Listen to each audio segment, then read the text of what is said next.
Now on a similar line, I'm going to have a look at another design you sent in, Kathleen, which is this one here, which is more bubble, less trouble. And I don't know whether you came up with that on the back of my book, which has that framework in it or not, the less X, more X framework. I had to check on my poster there. But it's a nice phrase. It's a nice catchy phrase, more bubble, less trouble, nice rhyming pun thing going on. And my immediate thoughts with this were, it's a nice, again, a nice phrase, and perhaps the execution lets it down a little bit. So when I'm looking at this, what I'm thinking is the design is quite static and a bit stayed. It's obviously in kind of a square space, and you're kind of filling and aligning things according to the square canvas or the rectangular canvas. And I think it could be pushed and tweaked a little bit more and made to pop a little bit more. I like the characters, and I get the concepts and the bubble tea and stuff. I mean, I don't really know what bubble tea is, but I've heard of it and stuff. And I think you could just kind of, again, like the previous example, push it a little bit. So here's what I did with this one. I did have a little bit of a play around. I'm going to have to switch back to Photoshop here. Guys, if at any point, you're not seeing what you think you should be seeing, just give me a shout so I can sort that for you. So what I did here was a couple of things. So your phrase was, what was your phrase? More bubble, less trouble. And I just thought that if we just added an S on the end there, it might make it a little bit more, it just sounds a little bit easier. More bubbles, less troubles, or less troubles, more bubbles. I found that to be a little bit more of a, I don't know, sounds nice in the ear, easier on the ear kind of phrase. So I just sketched out this, not dramatically different from your original sketch at all, just that I basically squeezed the two bubble tea characters a little bit closer together, and decided to go for my standard circular, kind of design with the text split up across the top and the bottom. So what I thought I'd do was show you kind of how I would take this from sketch to semi-completed design. And this is by no means, completely as detailed as I would do it, in real life, but it would just show you kind of my process. So basically what I did, I think the round shape will help it kind of just looks a bit more coherent, and it makes it less boxy and, less kind of, this to me, the original looks a little bit like you're trying to fill the space of the canvas, and you're kind of being limited by that rather than designing something that works on its own merits and that could be used elsewhere. So that's kind of what I was thinking with this. So once I'd done my sketch, and this is typically how I work, I would draw out a really rough sketch like that. I'd then come along and do a more detailed kind of line sketch. Now this is still quite scrappy, but this is kind of what I would do. So as you can see, I've kind of sketched this over the top. And what I've done here is just kind of given the characters a bit more detail, done the line work in a more professional fashion, and I've added some bubbles around them just to try and complete the design and fill in a bit of the empty space and stuff.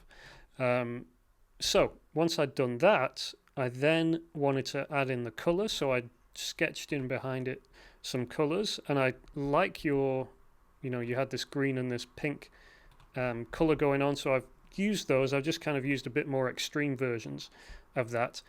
And then I filled in the bubbles with those colours, and this is just two colours now. This is just green and the pink, and then obviously the black outline.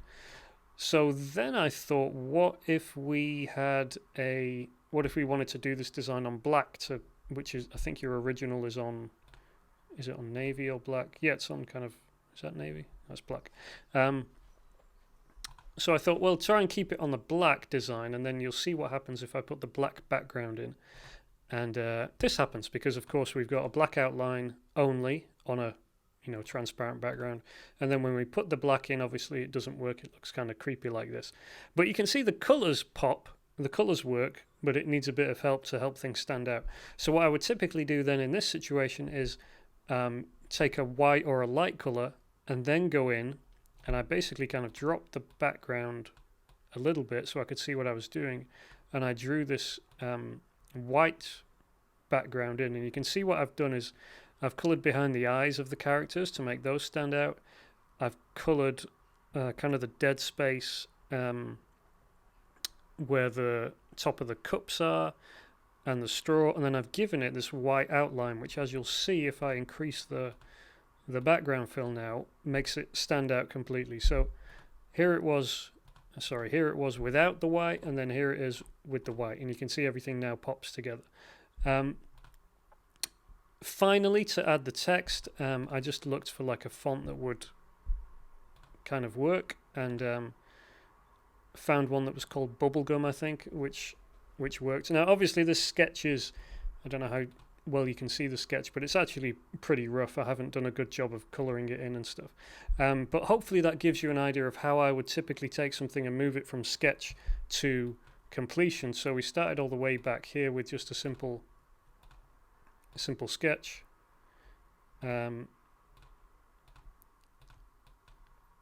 Took that, turned it into a more detailed line work, then added some colour, added the background, and then just popped the text over the top.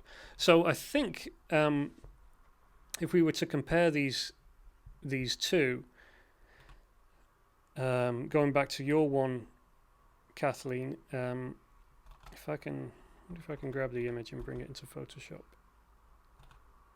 Okay, no, we'll leave it for now. But I think what I've done is kind of my colours are a bit brighter, so it pops a little bit more off the dark background, and I think yours could benefit with that, just a little bit of tweaking of the colours. And I think just the overall layout now, we've got something that works, and we could use it on a pop socket, on anything circular or something like that, and we've got something that really kind of is a bit more coherent as a design. And of course you could take this and push it even further and make it even better, but this is kind of typically how I would work a simple design like that, where you've got a nice phrase that you want to break up, but you want to take the artwork and make it really work together. I think by pushing the characters a little bit closer together, by adding some kind of background elements with these bubbles, at least now we've got something that works together coherently. And because you picked some nice colors in the first place, we've now got some nice colors we can use and work with. So I hope that helps you there, Kathleen, with that one. More bubble, less trouble, or less troubles, more bubbles, whichever way you want to play it. I think it's a nice concept, and I think just with a few little kind of design tweaks and stuff, you could make it pop a little bit more, if that makes sense. Okay,